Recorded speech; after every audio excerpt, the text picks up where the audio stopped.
for the GTV meeting!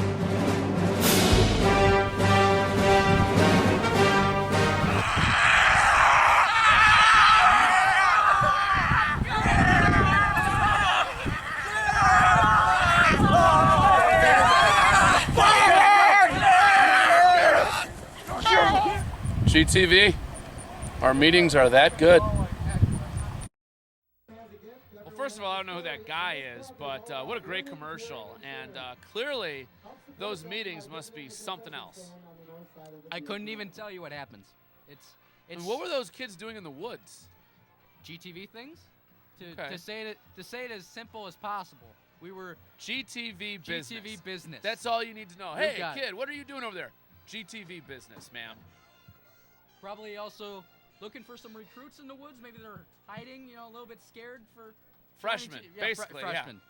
Yeah. You do occasionally, you'll find freshmen wandering around in there. So here we are now with a third down. The big loss there on the run, so it's going to be 3rd and 14. And of course, Fiesel is still on his feet after an attempted sack. Fiesel will look for I think that's Chris Perry. Yes, that is Chris Perry on the catch. What a great catch. job of keeping that play alive by Tommy Fiesel. He was looking to the east sideline, didn't like what he saw. Somebody grabbed his jersey, kind of got spun around and sent in the other direction, so he improvised and he converts the big 3rd and 14. The Burros are loving it down there.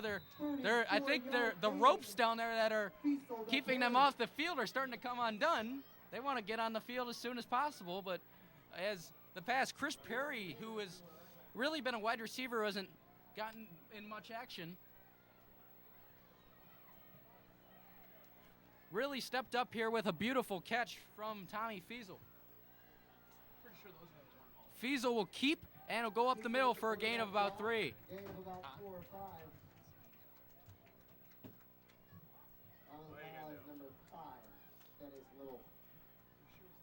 If we could get a replay on the Fiesel to Perry catch to break it down, that'd be great downstairs.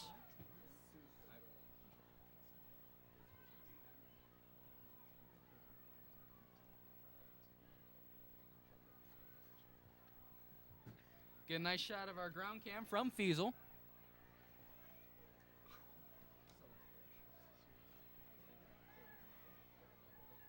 Fiesel is in the shotgun. Hard count, he'll drop back to pass. Corbett is open, and it'll be complete to Justin Corbett, who ran a great route. That'll be a first down.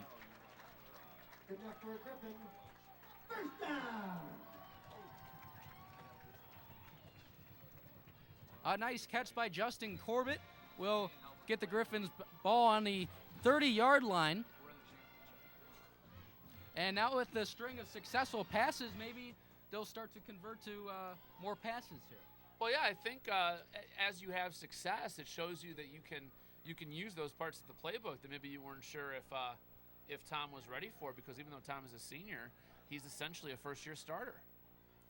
Well, he did have some time to come in last year after Winkler was pulled in. It's up, almost caught.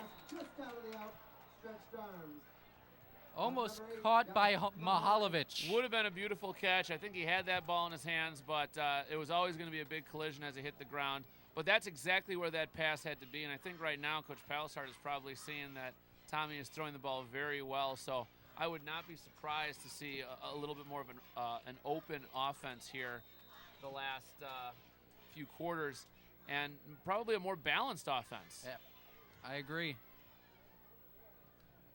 Fiesel's in the shotgun with Corbett and Colangelo. He's got Perry, Duffin, and Corbett for wide receivers. He'll hike the ball, hand it up to middle to Corbett. Corbett will take it. I don't know if that's a first down or not, but we got a flag, so something could change. Well, great run there. Maybe a face mask. Both referees saw the exact same thing because the two flags came in simultaneously. So they appear to be in agreement. Face mask. It is a face mask. And that's going to bring the ball down to probably about let's wait and see.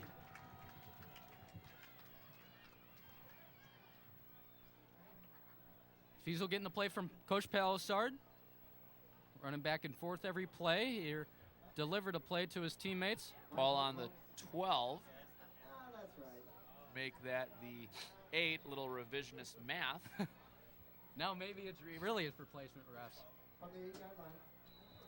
Do you ever feel like the referees feel self-conscious over some of the comments that Paul Babcock makes during the game? Give me an example. Well, just a moment ago, he was critiquing their math.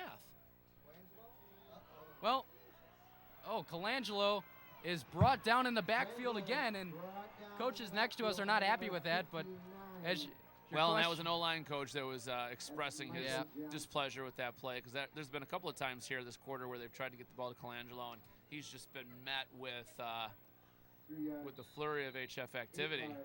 And your question earlier, if the refs notice, I mean, I don't know if they notice. You think they'll say something about it? No, I think it's all good-natured.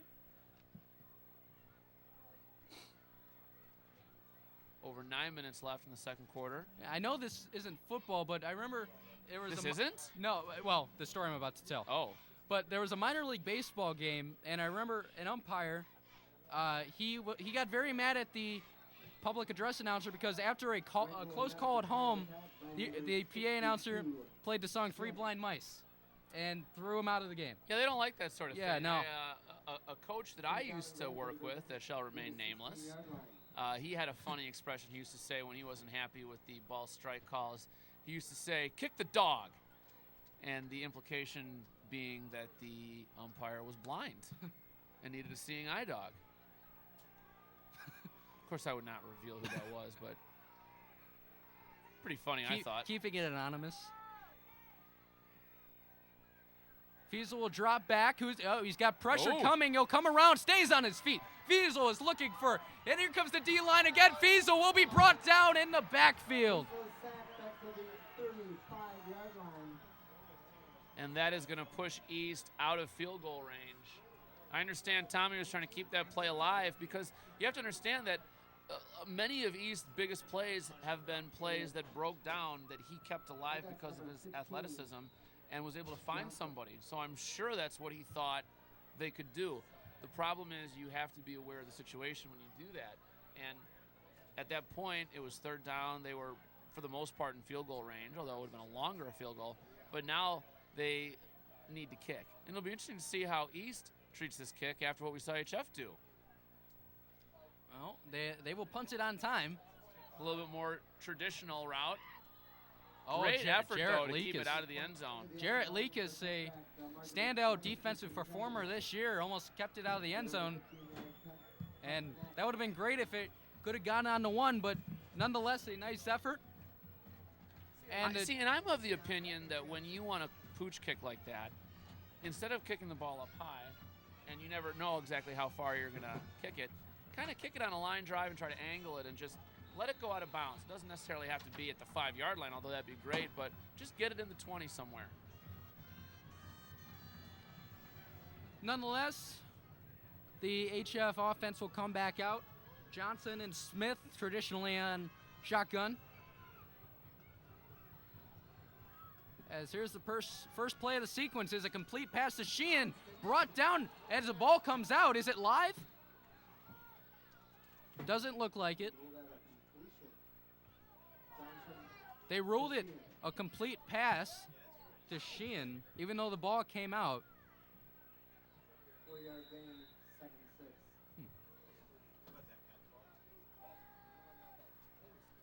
and 6. 2nd and 6. Clock ticking, 6:55 to go in the first half.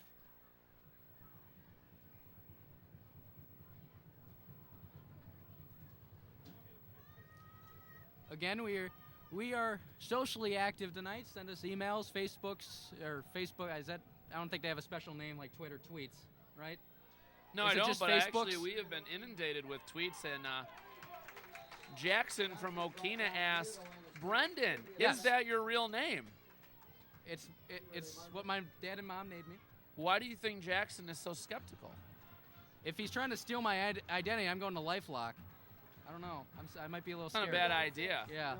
I myself have been the victim of identity theft. Oh, really? Yes. Who stole it? I don't know, but somebody flew to Pittsburgh Okay. and use my credit card to do so. I've never been to Pittsburgh. I'm sure it's lovely. But, yeah, never been there, so I was able to resolve that with the credit card company. Well, and then yes. somebody else managed to get one of my credit card numbers, and they, what did they do? They bought a bunch of songs on iTunes. Oh, so was it the more popular 129 song, or was it the like less popular? Oh old, no! They went all out. $1.29. All right, yeah. Yep. Well, maybe you should stop saying my full name in the broadcast now.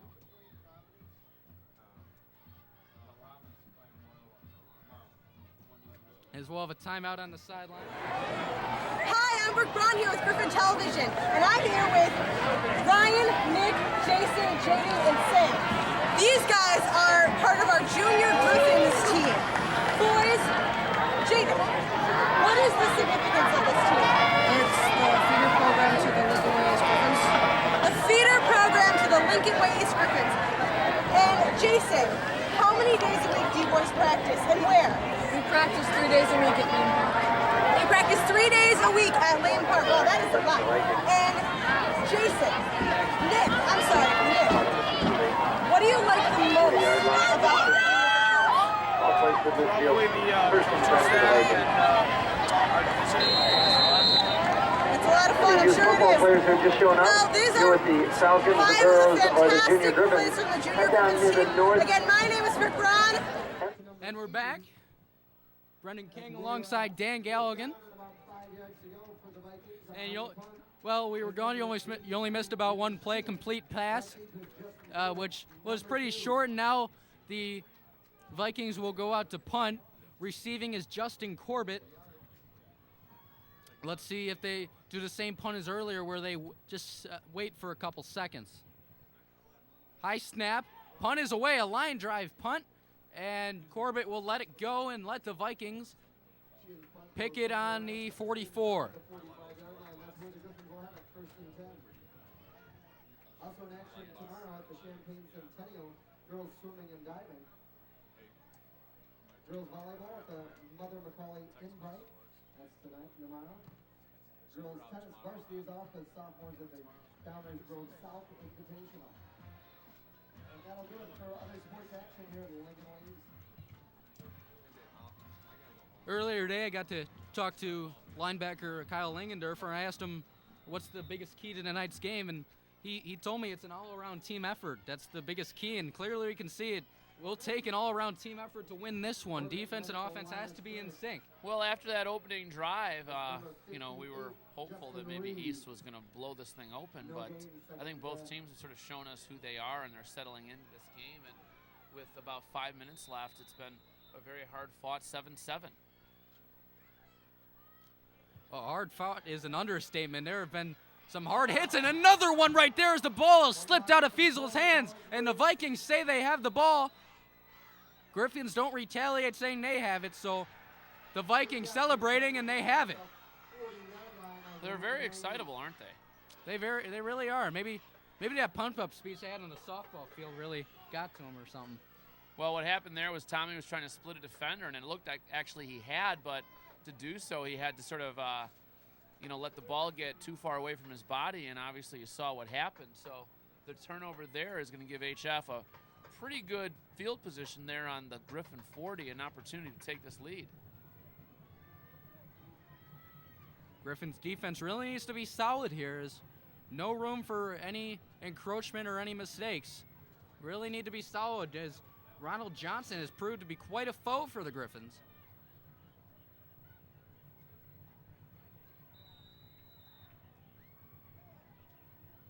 Johnson will send a man in motion. No wide receiver turn as Johnson will air it to Sheehan. No. Well, we're even. Both East and HF have had a long pass go off a receiver's fingertips in the end zone. That could have been very dangerous. A nice job by Sean Doherty to cover Sheehan there. Sheehan almost got his hands on that one. It would have been a wonderful catch if he could have came up with it.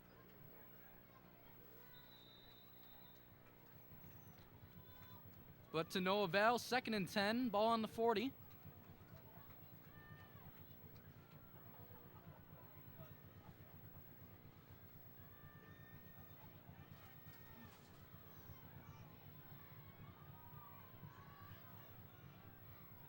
Johnson will go into bullet formation. Smith right behind him. Smith will get a fake, and Johnson will run to the outside. Gains about 3.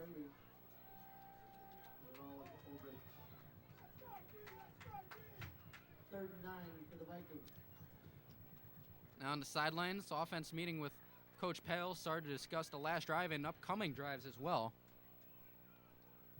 After every possession, the offense or defense, whoever was on the field, will have meetings with the coaches.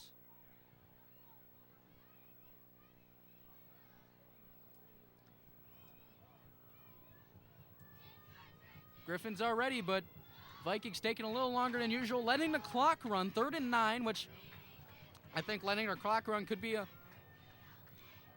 better option because they will receive a kick is brought down. Huge Kyle defensive stop for the Langendorfer. Griffins after Gets another sack. The Illinois-bound linebacker and now wrestler, number 1 in the state actually, gets the sack. Well, you expect that when Langendorfer gets his hands on somebody, he won't let go given his background. And sure enough, that's what happened on that play. Corbett is going deep to receive the punt. On the punt is number 83, James Sheehan. Justin Corbett back again. He'll try to get a punt return this time. He's letting the last 2 go. Sheehan will punt off. That's a high punt. And that's what I thought would happen. He Yep. wouldn't be able to take his time and wait for his coverage to get downfield because the Griffins came after that one a little bit. Penalty on the play. Could have hit somebody.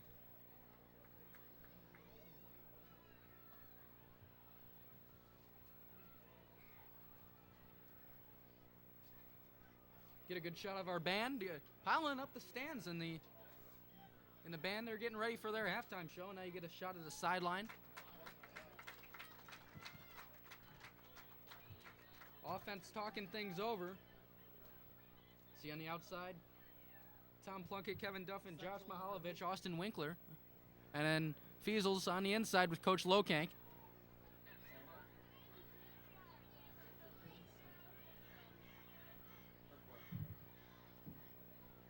Ruff still talking things over. There are still flags on the field. And an update, Lincoln Way Central playing Sandburg today. Sandburg we're playing, I think, next week. And Lincoln Way Central leading Sandburg 3-0.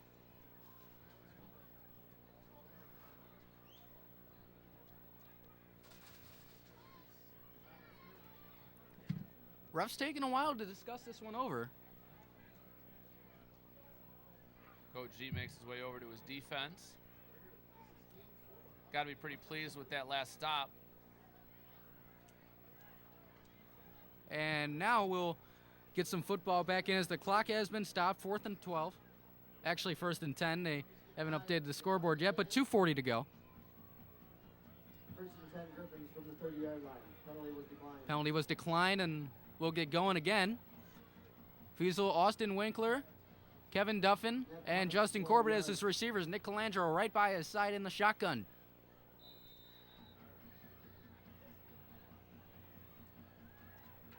Here we go again. Fiesel fakes a pass and he'll run up the middle. There goes Tommy Fiesel. Fiesel at his best will get a huge gain on that one, as that's an easily saw first down.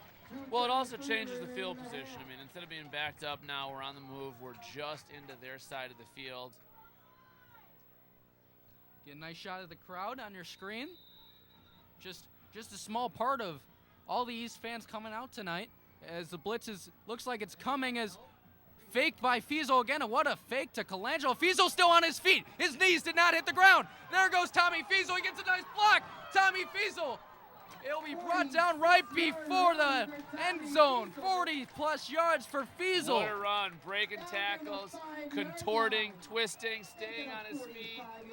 So that's about 60 yards worth of runs in 2 plays. And now the Griffins in position to take the lead. A well-deserved hand for Tommy Fiesel on that hard work. His knees almost hit the ground, almost scraped it, but he stayed on his feet. What a play. He's not someone you can arm tackle. You have to wrap him up and either bring him down or hang on to him while help comes. He's not one that can really pretty much be tackled. You got to really work for it to tackle Tommy.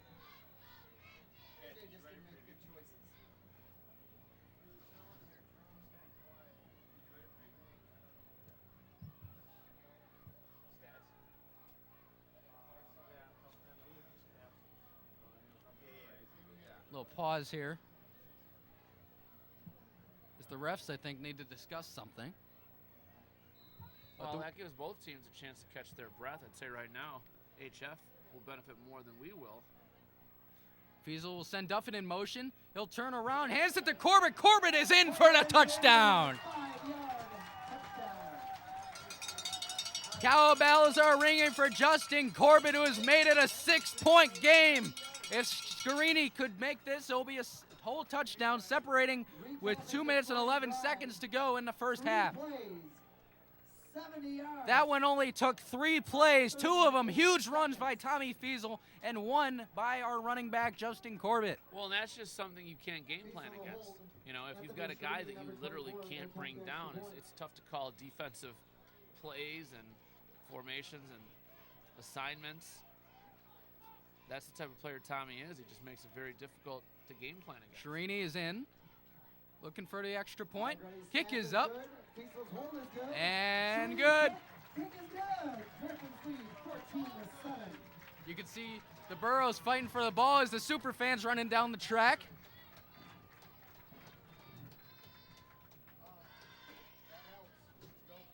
And once again, we'll have a kickoff, 14-7. A very, I don't know if it was well thought out. It was definitely just not scripted for the Griffins. 3 plays. It was well thought out in the sense that the ball was in the hands of your best athlete, and he made people miss and did all the heavy lifting himself.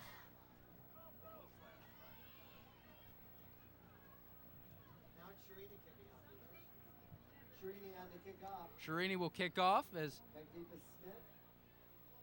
HF will send 1 man to receive. That's Smith.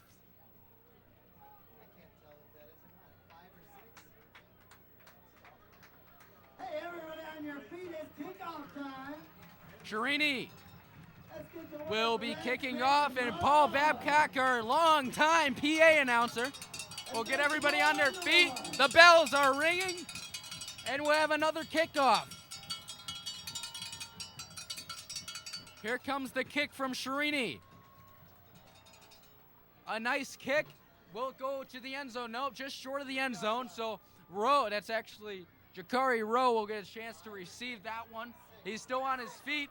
Rowe still on, but he's finally brought down after it took 3 men. Return for number 6, Jakari Rowe.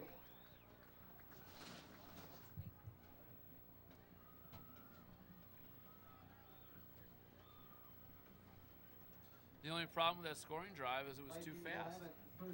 You have a point. Gives HF a couple of minutes to do something of their own. Well, I think we'll take 7 points either way. Yeah, we'll definitely take those 7 and trust our defense to keep it right here. See if we could get a couple more sacks on Johnson, who has been very squirmishy tonight. Langendorfer was the only one to get in, and it was a hard hit on him. No blitz here as Smith will take it up the middle. Brought down by, looks like Mike Stakowitz, who is also back this week. Mike Stakowitz sprained his ankle first week against Carmel. A huge addition to the defensive line. We really missed him. Yeah, one of the things we're trying to do here is just get healthy. Get everybody back. Oh, it was really unfortunate for Stakowitz, who sprained his ankle I think it was early in the second quarter against Carmel. So, again, better early in the season than late, yeah, though. He's definitely got a chance to get healthy and really contribute here.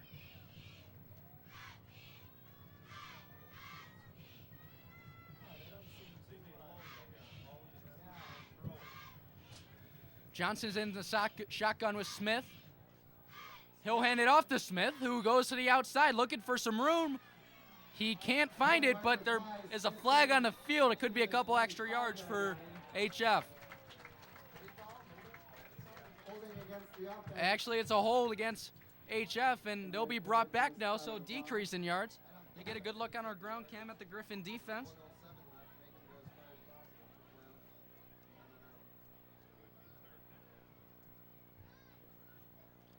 So after using 10, the Vikings will have to regroup here. I don't know if they'll go with the run. 2nd and 19. I don't know if they'll trust Tajay Smith for that one. Johnson has showed he has a pretty good arm, so it could be very effective here in the 2nd and 19 spot with the clock ticking, a minute to go in the first half. I think but one thing you don't want to do if you're HF is throw an incomplete pass and potentially give Lincoln Way the ball back with time to score. And before this timeout, all the teams still had their timeouts left, so Lincoln Way will take one. Okay, and we're going to shoot it down for a commercial now.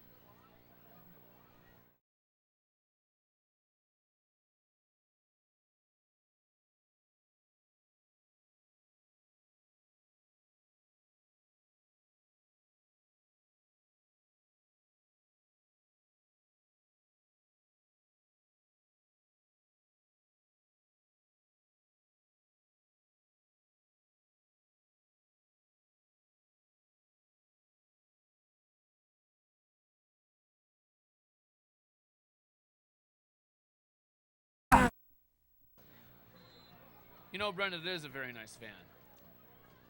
How many miles are on it? I think the odometer's broke, so it's impossible to say. Hey, we love our van. We can't take anything away from it. We crawl to it. We love it so much we crawl to it. Hand off to Smith. Smith will go right up the middle as they do something I didn't think they would. They went with the run on that one, which is kind of unexpected. I actually thought they would run the ball there just to keep the clock moving, although obviously Lincoln Way could choose to use a timeout, which they do. But also because it is what you would consider a passing down, sometimes they'll try to sneak a run in there. Not necessarily to get a first down, but to try to get, 8 to 10 yards of it back and make third down a little bit more manageable. Well, 3rd and 9, so they have most of the distance left to go. And with a 10-yard run by Smith, why not give it back to him on this one? If they have a little pitch the cornerbacks have been getting them tonight. It's when he goes up the middle that he's most effective. So I don't know if the offensive coordinator from HF has noticed that yet. Well, with 54 and a half seconds left, the Griffins are probably in a little bit of prevent mode, but at the same time, they'd like the ball back here. So they can't play too loose here on 3rd down and 9.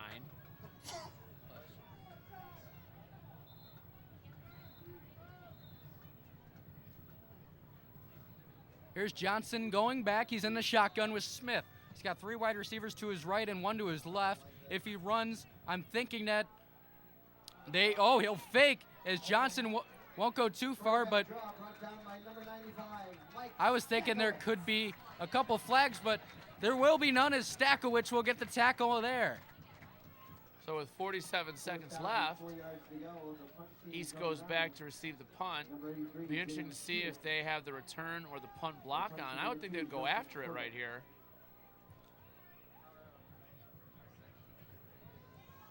See the offensive line lining up, or defensive line, excuse me.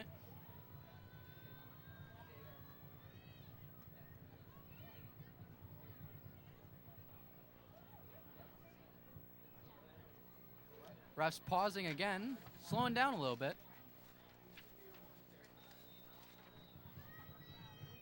As Corbett is ready for his 4th punt of the game, and there's an offsides. Offsides it looks like. That's what we're all agreeing on here up in the booth.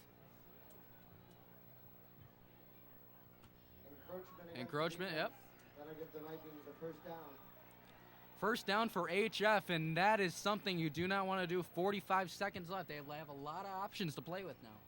Well, I think they'll be content to just run the clock out and go into halftime down 7, although they might take a couple of shots. But the big thing was just keeping the ball out of Lincoln Way's hands.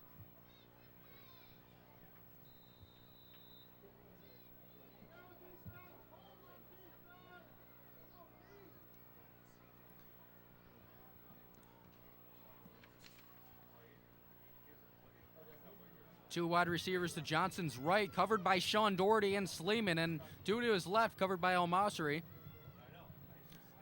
Johnson will fake. Here comes the pressure. Johnson is sacked in the backfield. Johnson is brought down by number 91 out of hold.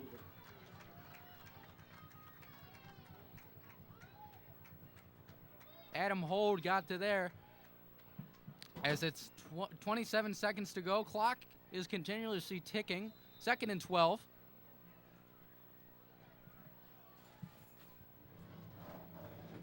As HF might just let the clock run out here.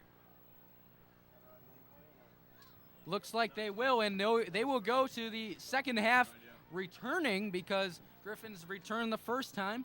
And we will go to halftime. It scores 14-7 in favor of the Griffins. A touchdown put the Griffins up. Justin Corbett into the end zone, along with a 3-play drive. Tommy Fiesel with a combined almost 65 yards, and then Justin Corbett going in for the end zone. Lots of fun things to look forward to in tonight's halftime show. We got the Poms, we got the cheerleaders, and of course our band with the junior high band. So stay tuned as you see the Griffins going to the locker rooms. Enjoy your halftime show.